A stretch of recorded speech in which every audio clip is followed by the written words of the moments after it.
Apa rahasia umur panjang dari perusahaan OT? Asing sampai kapanpun tidak akan pernah menguasai market Indonesia. Jadi yang kita seringkali kurang adalah confidence itu sendiri. Kita relatif punya logical thinking yang cukup kuat untuk memetakan segala sesuatu dengan lebih objektif dan terukur.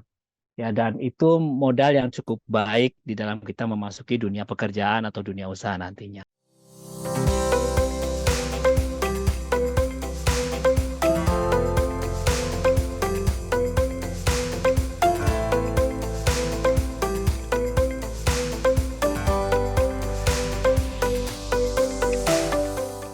Di podcast Cinta MIPA episode kali ini akan menghadirkan cerita luar biasa tentang perjalanan seorang lulusan statistika yang merambah dunia keuangan.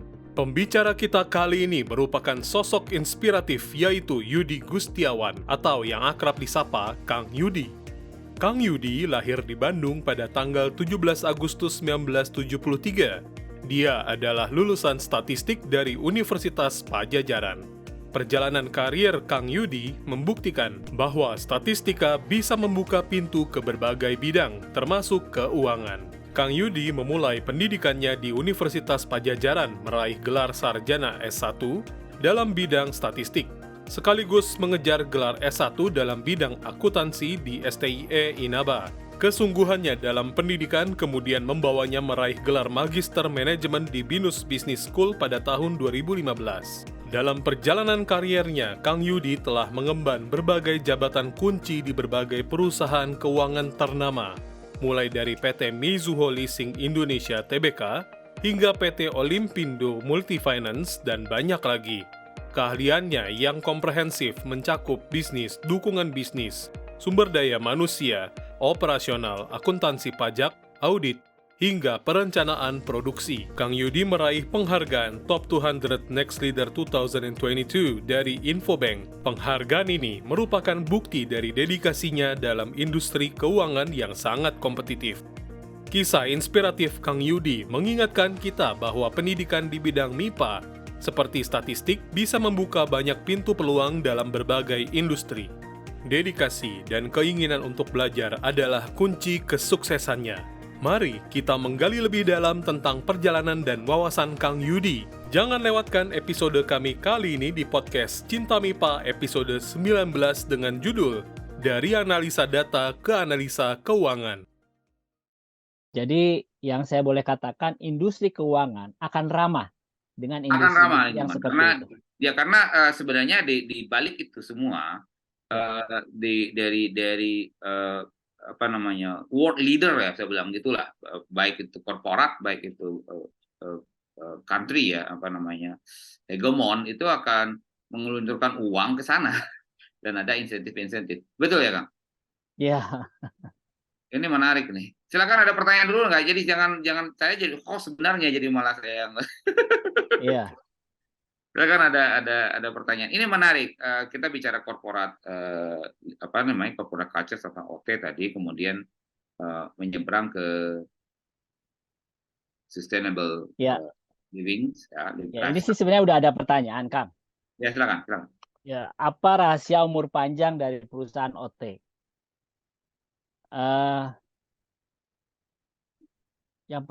Kalau saya boleh katakan, mereka membangun kultur itu kuat. Dan itu di semua lini. Itu akhirnya memang dari generasi ke generasi ya itu terbawa terus kultur tersebut, dan itu yang menjadi pendorong roda perusahaan itu bisa terus berjalan. Itu satu.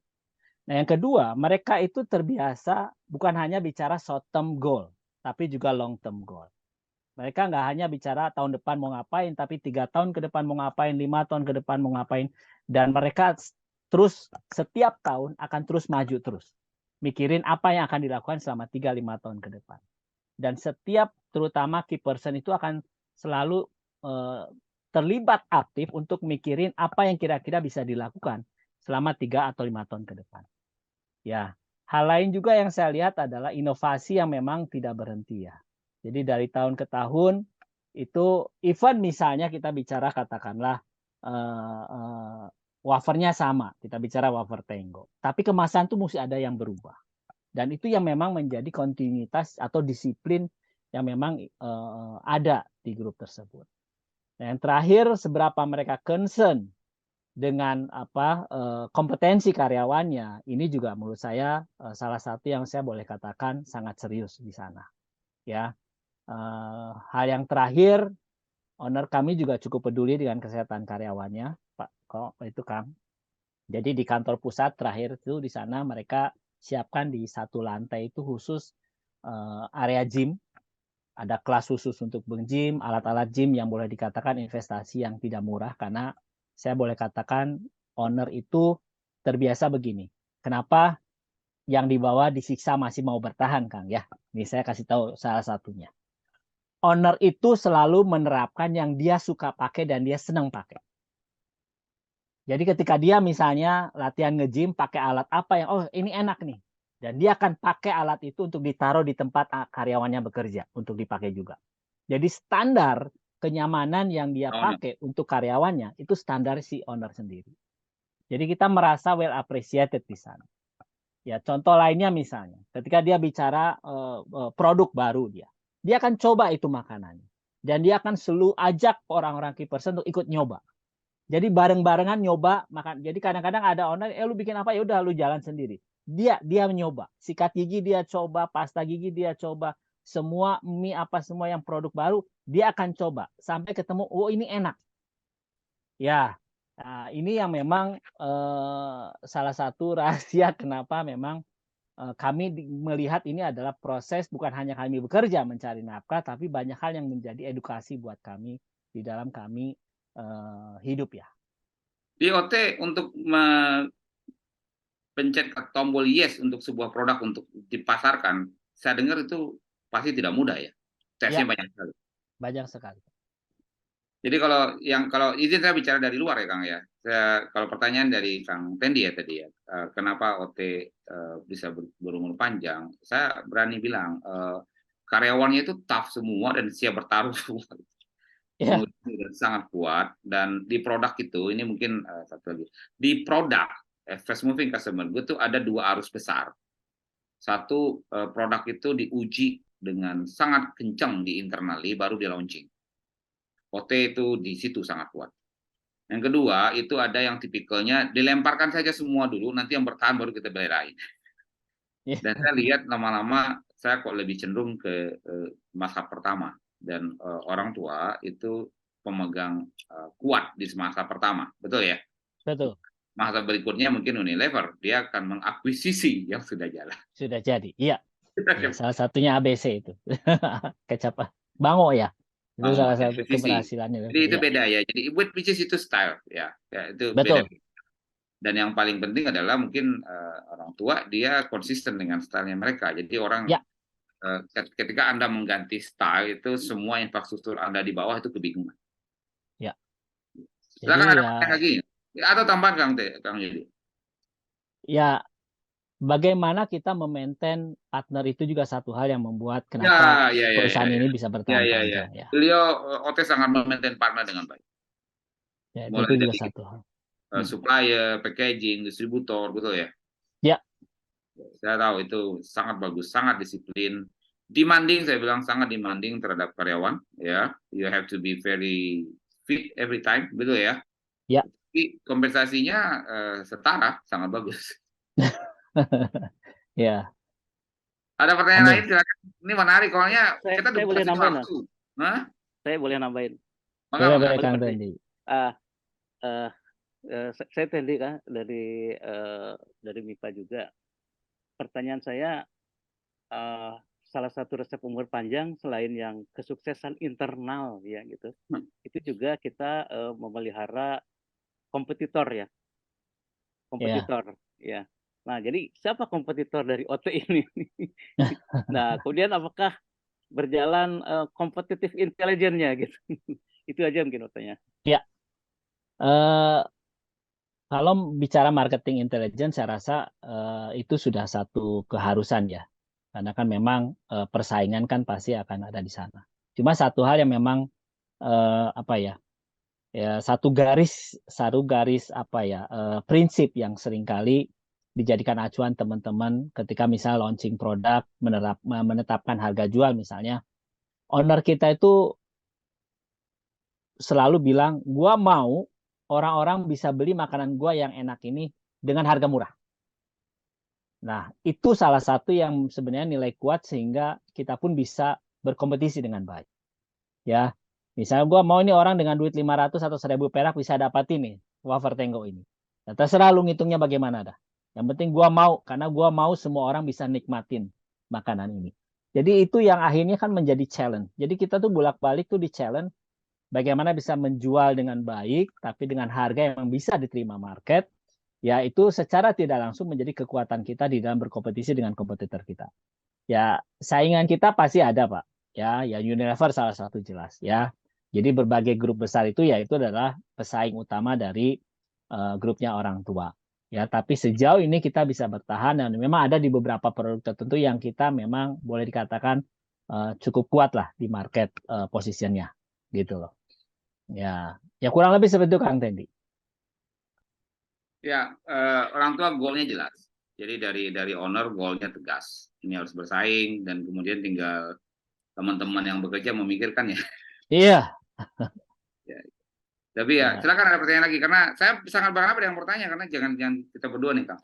Silakan ada. Ini ada pertanyaan yang kedua nih. Bagaimana kultur yang terakhir kan perusahaan joint venture sama Jepang. Ya, sama.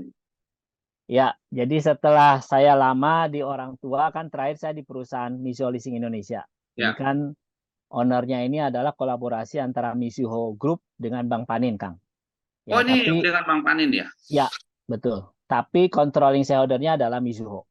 Ya, saya sedikit cerita, Mizuho ini background-nya sebenarnya institusi keuangan sekelas bank lah boleh dikatakan. Ya, yang memang konservatif. Sangat-sangat konservatif dan boleh dikatakan selama ini mereka lebih banyak fokus main di corporate banking. Jadi melayani corporate client lah. Nah, ketika mereka mengakuisisi VT Verena yang saat ini berubah nama menjadi Mizuho Leasing Indonesia, jadi unit usaha yang di mana saya saat ini bertanggung jawab itu adalah satu-satunya unit retail Kang di grup Mizuho. Ya, jadi di sini iya betul. Satu-satunya unit retail di korporasi Mizuho di seluruh dunia. Di luar kami itu konsepnya hanya handling corporate product atau corporate client. Nah, tentu saja ini ada dua karakter yang berbeda, Kang. Kalau Akang bermain di retail, kita harus punya determinasi kencang. Kita mesti segala sesuatunya cepat, mutusin cepat, fleksibel, apa dan sebagainya. Dan kita ya boleh dikatakan semakin sedikit aturan, semakin mudah kita untuk berjualan. Ya, tapi kalau namanya corporate business atau corporate itu lain. Itu ningrat style. Ya, betul. Jadi bagaimana menyatukan dua style ini pun memang jadi satu challenge. Jadi memang pertama ketika saya misal ketemu Jepangnya, kita diskusi di awal sebelum saya bergabung, saya bilang, "You maunya apa?" Ya, kalau you mau agresif, kita bisa. Ya, tapi kalau you mau conservative growth, artinya konsisten kita bertumbuh, tapi dalam pace apa yang memang relatif dikatakan konservatif lah, pertumbuhan 10-15% setiap tahun, kita pun bisa. Ya, tapi yang saya butuh adalah saya pengen tahu secara mentalitas mereka siap nggak? Ya kan kita sama-sama tahu kan high risk high gain ya Kang ya.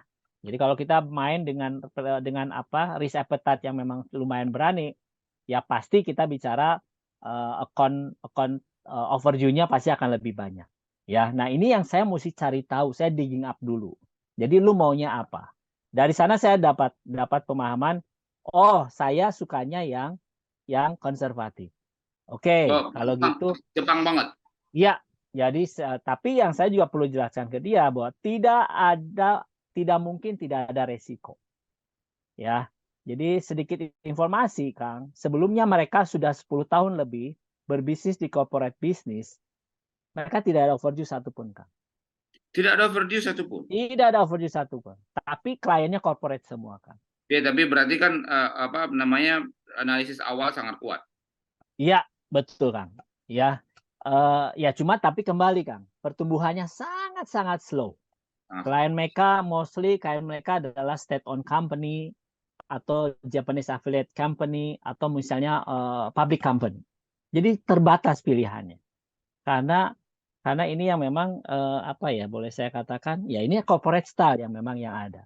Nah, kami membawa style retail yang memang segala sesuatu mesti cepat. Dan kebetulan Jepang yang memang ditempatkan ya setelah diskusi ya punya keterbukaan mindset bahwa memang untuk retail mereka harus lebih belajar dulu dan harus mulai mengenal dulu ini seperti apa. Jadi makanya ketika saya masuk, kita mengaktifkan ulang bisnis pembiayaan mobil bekas, pertumbuhan itu kita tunjukkan ke mereka. Cuma yang memang kita juga udah kasih tahu sejak awal, pasti overdue itu ada. Cuma dalam batasan yang memang masih tolerable. Ya. Sekarang berapa persen non-performance loan? Kita ini boleh dikatakan cukup baik, Kang. Di bawah 1% ya. Oh, baik sekali. Ya, jadi nah itu pun bagaimana saya mencoba menjawab. Saya punya kultur misalnya di retail yang lebih agresif, tapi saya bekerja di korporasi yang konservatif. Ya, itu sangat berbeda. Ya, artinya saya juga mesti menyesuaikan speed dan agresivitas itu sendiri supaya jangan sampai kita punya stakeholder atau shareholder dalam hal ini mereka shock dengan ini semua. Ya, jadi memang ada beberapa peristiwa yang mereka shock, Pak, karena itu tidak pernah terjadi di dunia mereka. Pasti. Ya, kadang-kadang memang ini lumayan bikin kami itu lumayan frustasi. Ya, yang kedua misalnya style Jepang ini cenderung mereka itu kadang-kadang fokus ke satu hal, tapi lupa ke hal yang besarnya. Nah, di sini kadang-kadang ada gap yang memang terjadi antara kami dengan mereka di tahapan kita berdiskusi atau kadang kita harus berdebat dengan mereka. Wawasannya ada gap. Ya, betul. Jadi satu hal yang memang akhirnya mereka respect adalah ketika kita punya confidence yang kuat. Ya kan.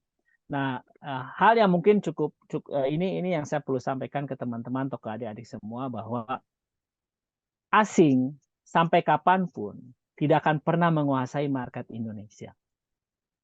Karena market Indonesia itu sangat unik. Tidak ada yang sama dengan market. Jadi mereka mau masuk, mereka mau main sendiri, mereka mengerjakan sendiri.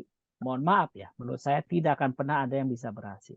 Dan sejauh ini di industri keuangan, terutama di pembiayaan, boleh dikatakan tidak ada Jepang yang ngelola sendiri bisa sukses. Pada akhirnya mereka mesti percaya local person yang ngelola bisnis ini, Kang.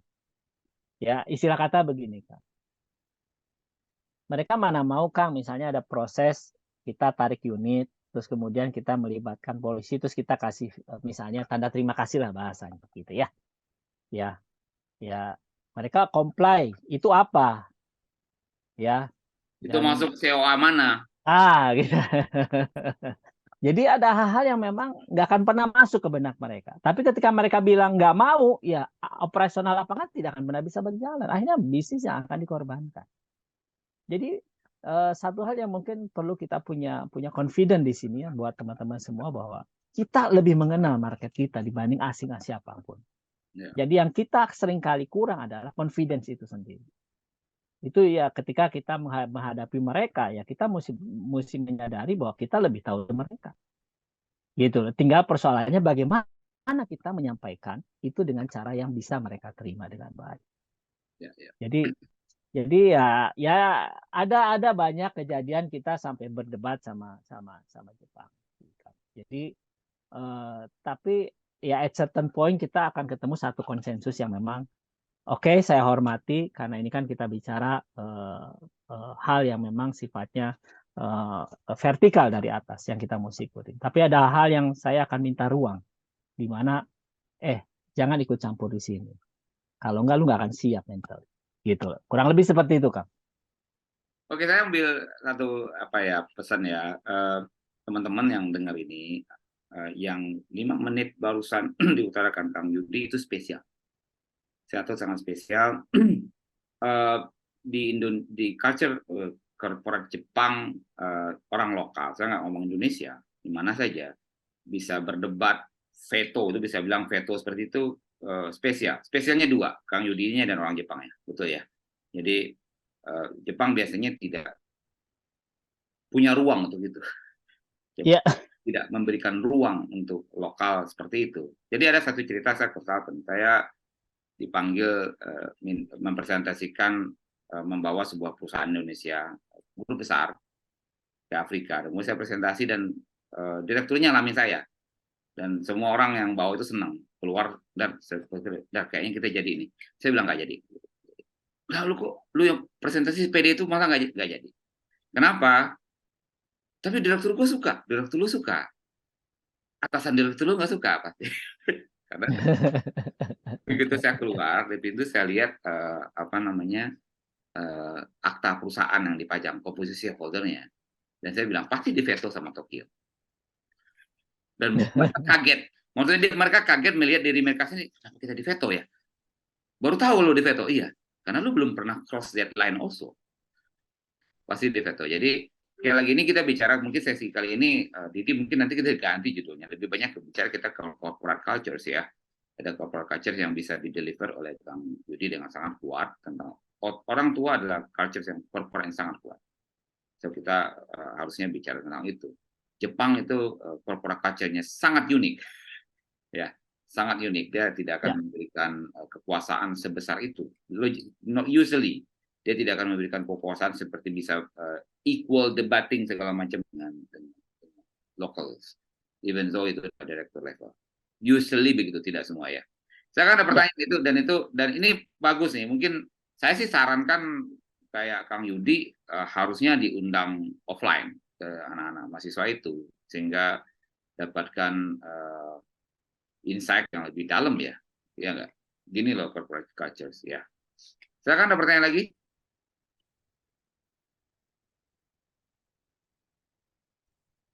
Kang Ucah, enggak?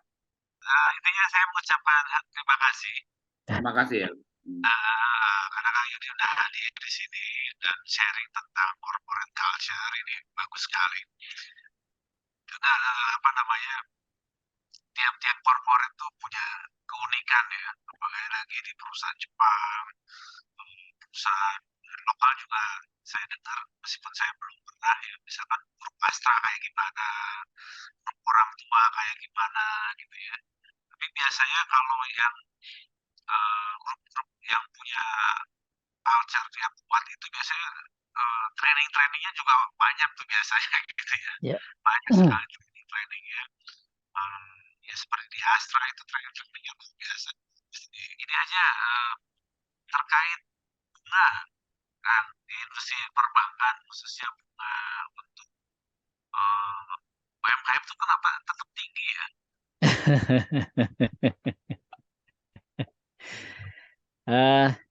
Jadi saya kasih gambaran sederhana aja ya, Kang Budi. Kalau bicara bunga ya, tadi ada statement terkait perusahaan besar biasa trainingnya banyak. Kalau itu saya boleh katakan ya, biasanya mereka kepedulian tentang pelatihan, pengembangan kompetensi itu cukup besar. Mereka alokasikan budget yang tidak sedikit lah, saya boleh katakan. Saya setuju dengan statement Kang Budi.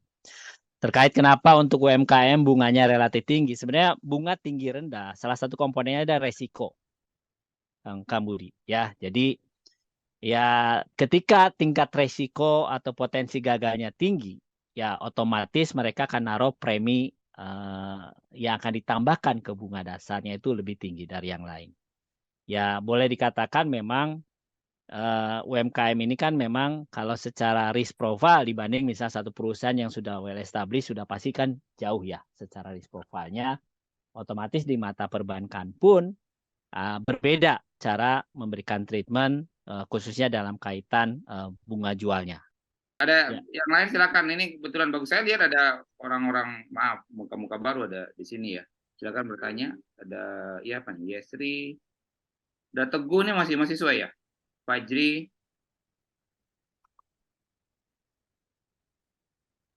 Ini ada satu pertanyaan Kang dari Kang Nur Zaman ya. Pertimbangan apa yang melatar belakangi pindah company dan bagaimana mempersiapkan harus memulai lagi dari nol? Ya. Masih di orang tua. Sama ada orang tua. Saya selama karir mungkin pindah nggak sampai 10 kali. Ya, jadi secara karir company utama saya paling cuman 5 atau 6 company ya. Jadi tidak banyak. Ya, karir saya di grup orang tua memang paling lama. Saya habiskan waktu kurang lebih sampai terakhir saya keluar itu hampir 14 tahun di sana.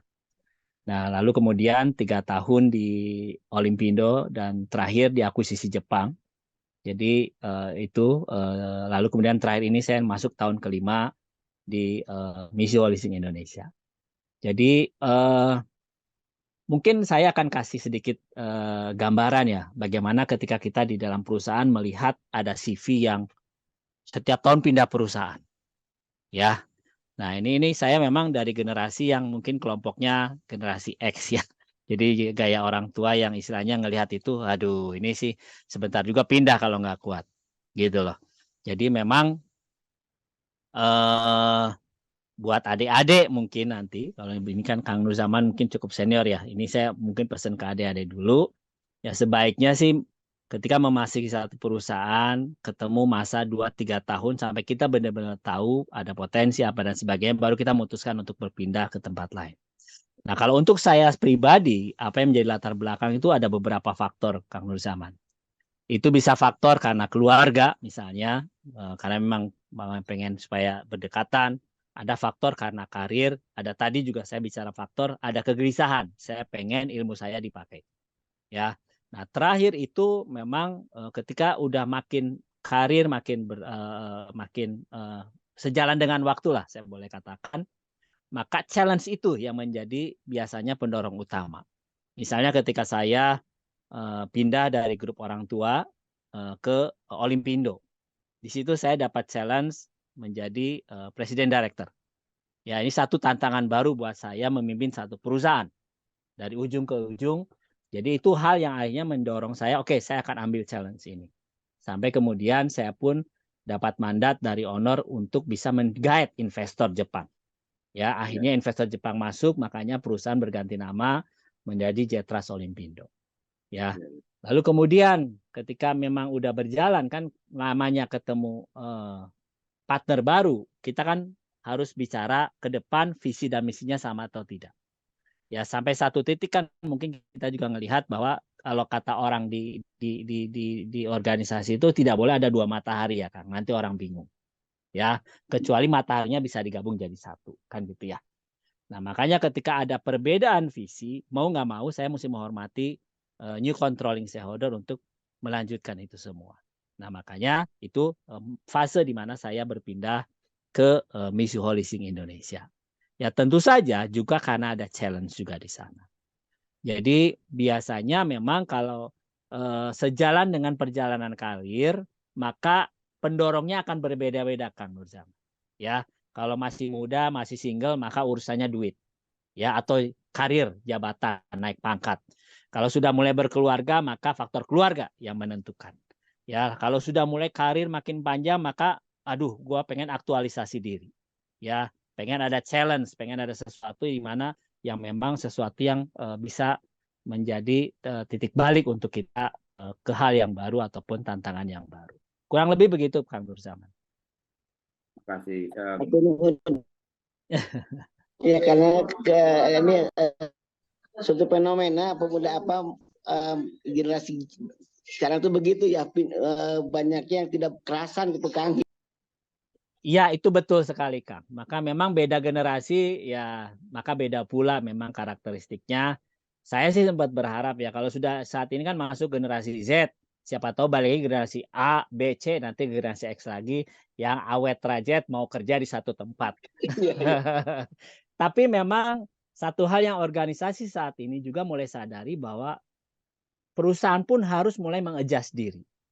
Ya, bagaimana menangani kaum milenial dengan tipikal mudah bosan. Ya, makanya ada beberapa perusahaan sudah mulai mendesain tempat kerja yang lebih nyaman, lebih ke anak muda, nggak ada meja yang dedicated tapi meja bersama siapapun bisa pakai.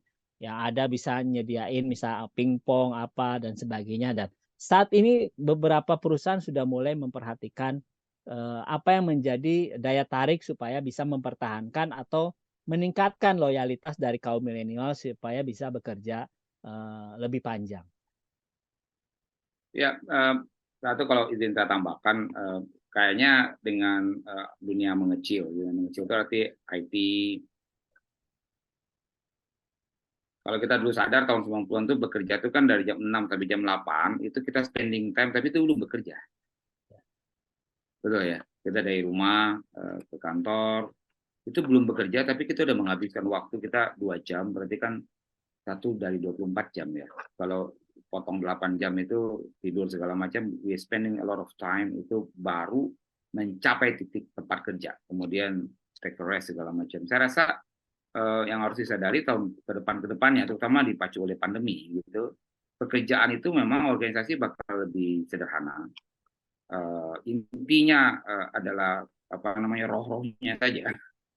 Kemudian pekerjaan itu nanti bakal diposting dan kayak dilelang. Siapa akan ngambil pekerjaannya, ambil, kerjakan, kecuali kerjaan-kerjaan inti. So di depan akan sangat butuh itu manajer yang bisa membagi kerja, bisa membagi waktu, dan kerjaan-kerjaan yang tangible dilakukan measurement, accounting, bukan manajernya ya. Kemudian recording itu Anda bisa lakukan anywhere. Caranya di dunia bakal begitu, ya. Kemudian organisasi kerja itu bakal mengikuti organisasi sepak bola. How good you are, setiap tahun Anda harus ganti pemain. Karena Anda butuh kesegaran. Itu udah keniscayaan menurut saya, Pak. Ya, keniscayaan menurut saya. Jadi, tapi ya manajernya nggak ganti. Manajer tuh bergadora 8 tahun, 5 tahun gitu ya. Jadi kayaknya bagaimanapun sebenarnya dari awal saya bilang MIPA sangat berpotensi begitu, karena banyak pekerjaan kita itu yang bisa kita bangun karir tanpa harus individual karir, tanpa harus ikut korporat kalau Anda mau ya. Sama ikut korporat, Anda jago mengukur, mengambil sampel, Anda bisa bekerja buat 5 perusahaan, 8 perusahaan, bukan 1 perusahaan, tapi kerjanya mengambil sampel saja. Setelah mengambil sampel 3 minggu mati-matian ngambil sampel, 3 bulan nonton konser, so you can choose your life, seperti itu, betul nggak Kang? Itu yang kedepannya baru begitu. Tapi ini Kang Yudi itu benar-benar yang corporate leader-nya ya, memacu leadership segala macam ya. Itu menurut saya ya kedepannya. Mohon maaf ya Kang, saya kasih infonya di situ. Ya nggak Kang Yudi? Ya. Silakan, ada pertanyaan lagi nggak? Ini lanjutan dari Kang Budi ya tadi ya. Ya, Tadi Kang Budi, kan silakan. kalau bicara resiko macet kredit yang UMKM Ya. dianggap sudah nggak relevan. Jadi gini Kang Budi, sebenarnya itu cuma salah satu faktor aja Kang. Ya. UMKM itu kan small size ya. Ya. Ya pinjamnya misal uangnya 10 juta, 20 juta, 50 juta gitu ya. Jadi untuk dapatin banyak butuh resources banyak juga.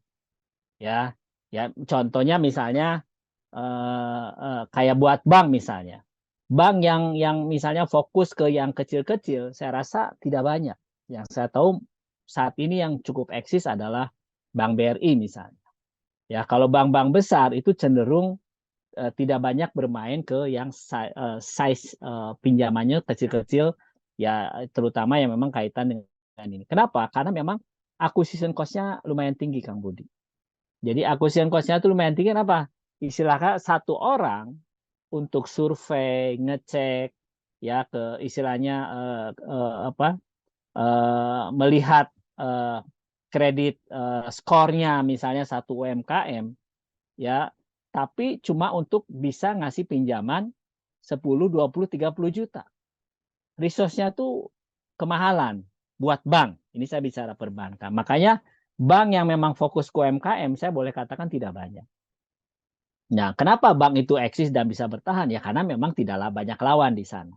Bank biasanya yang besar-besar ya banyak mainnya ke corporate client. Jadi sekali tim jalan ketemu pinjaman 50 miliar misalnya dan sebagainya. Akhirnya acquisition cost-nya itu tidak mahal. Makanya secara rate jualnya pun karena klien yang dipilih seperti itu, mereka pun punya bargaining juga karena ada yang lain misalnya nawarin, kompetisi dan sebagainya. Akhirnya bunga yang ditawarkan, ya kalau kita bandingin antara UMKM dan misalnya company dalam skala menengah ke atas, akan ada berbeda. Nah, Yang kecil-kecil ini, Kang Budi, itulah di mana makanannya perusahaan pembiayaan. Ya, which is kami siap dengan yang small size seperti ini. Makanya kami punya employee lumayan banyak.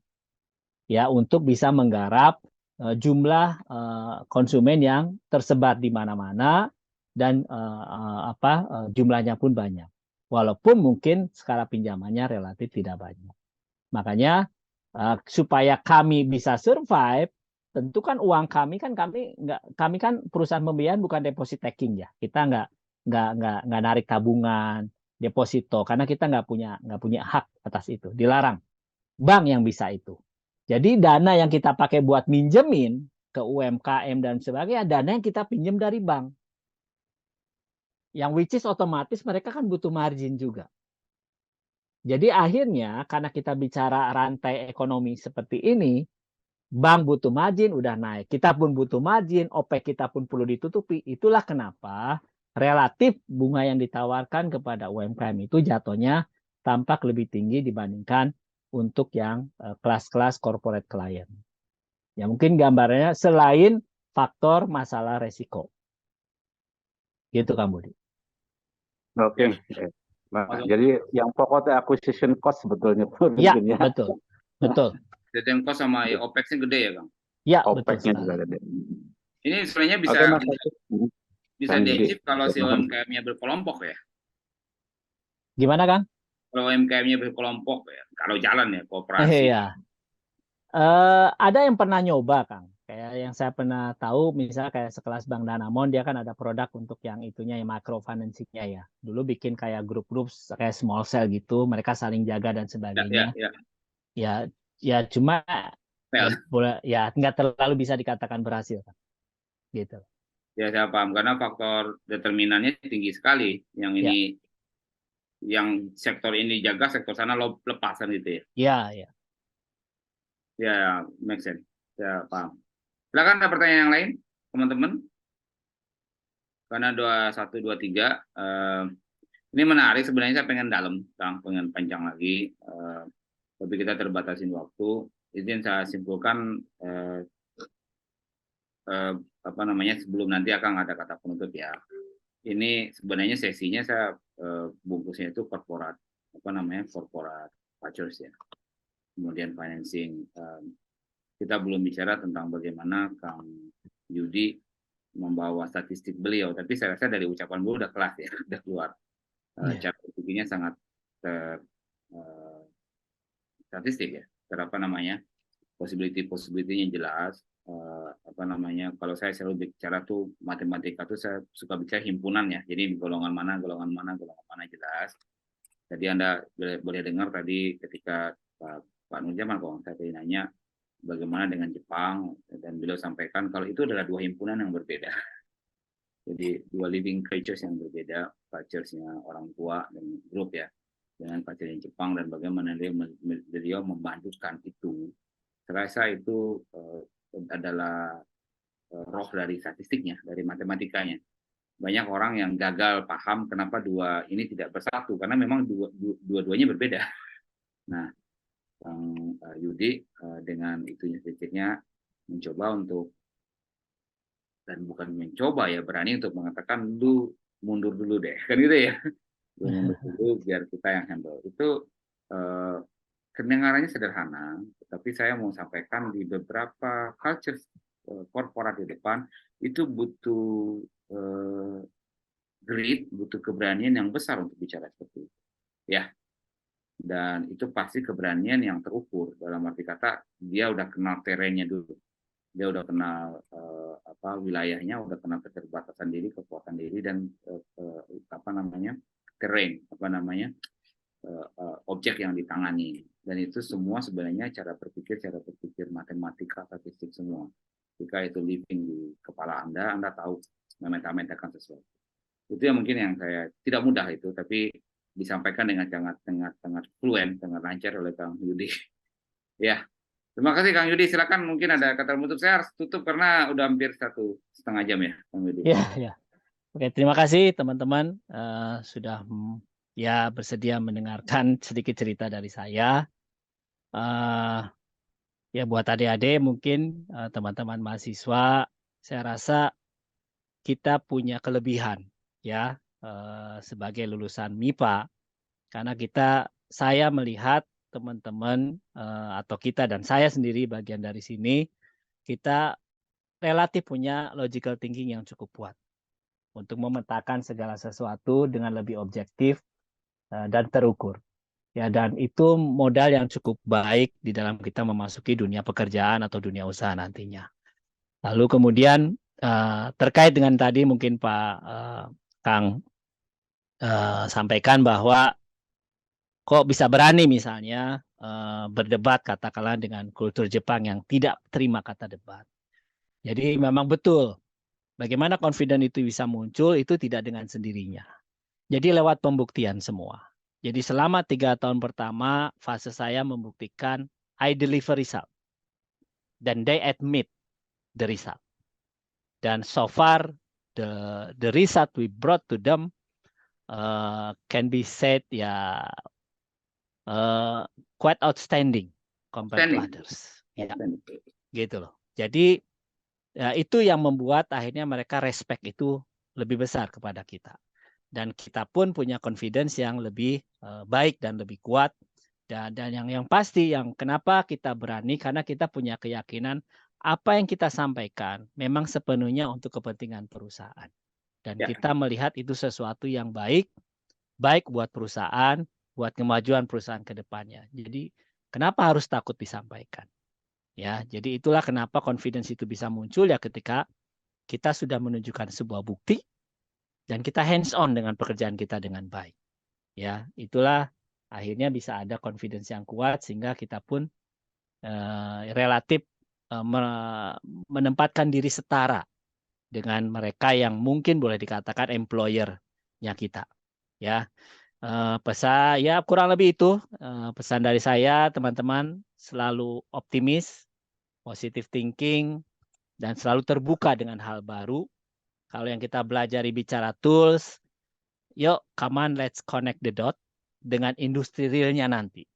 Bila Anda mau masuk ke dunia keuangan, ayo pelajari tentang keuangan, ke industri maker mungkin, ayo kita tahu itu industri seperti apa, sehingga apa yang keilmuan yang kita miliki bisa kita connect-kan dengan industri real, di mana nanti kita pengen terlibat secara profesional ke depannya. Itu aja pesan dari saya. Sekali lagi terima kasih Kang atas kesempatannya.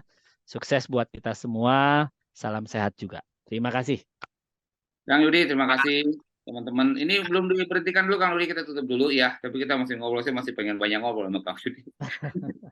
Terima kasih. Assalamualaikum warahmatullahi wabarakatuh. Assalamualaikum warahmatullahi wabarakatuh.